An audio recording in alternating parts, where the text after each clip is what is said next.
కాశీబుగ్గ ఆలయ ఉదంతంలో తిలాపాపం తలా పిడికెడు. భక్తులు పెద్ద ఎత్తున రావడం వాళ్ళ తప్పు అంటే అంతకంటే నీచం మరొకటి ఉండదు. అదే సందర్భంలో భక్తులు ఎంతమంది వస్తున్నారో లెక్క వేయడంలో పొరపాటు చేశారు అంటే అంతకంటే నీచం మరొకటి లేదు. ఎందుకంటే ఏ భక్తుడు నేను నీ గుడికే వస్తున్నానని చెప్పి పంతులు గారికో చైర్మన్కో గుడి యాజమాన్యానికో ఫోన్ చేసి చెప్పడం, అదే సందర్భంలో ఇంటింటికి వెళ్ళి ఆ యాజమాన్యం కూడా అడగదు. సహజ సిద్ధంగా ఆ కార్యక్రమాలు జరుగుతున్నప్పుడు పోలీసులు అలర్ట్గా ఉండాలి.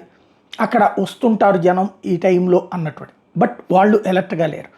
అలాగే ప్రభుత్వం దానికి తగినటువంటి విధంగా ఇన్స్ట్రక్షన్స్ ఇవ్వలేదు. ఇప్పుడు ఏదో ఎస్ఓపి స్టాండర్డ్ ఆపరేటింగ్ ప్రొసీజర్స్ ఇస్తారు కలెక్టర్లకి, ఆ గుళ్ళ లెక్కలన్నీ ఇచ్చి, మసీదులు చర్చిల లెక్కలన్నీ ఇచ్చి వాళ్ళ కార్యక్రమాల సందర్భంలో ఏర్పాటు చేసేటటువంటి ఫాలోఅప్ చేసే బాధ్యత కలెక్టర్కి పెడతామని చెప్తున్నారు. గుడ్, అది ఎస్ఓపి స్టాండర్డ్ ఆపరేటింగ్ ప్రొసీజర్ అంటారనమాట.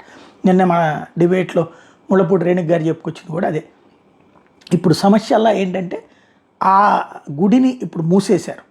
ముందు అక్కడ దానికి తగిన శుద్ధి చేసి గుడిని తెరవాలి. అట్ ద సేమ్ టైం ఆయన్ని అరెస్ట్ చేయాలన్న ఉద్దేశం ఏదైనా ఉందంటే అంతకంటే దౌర్భాగ్యం మరొకటి ఉండదు.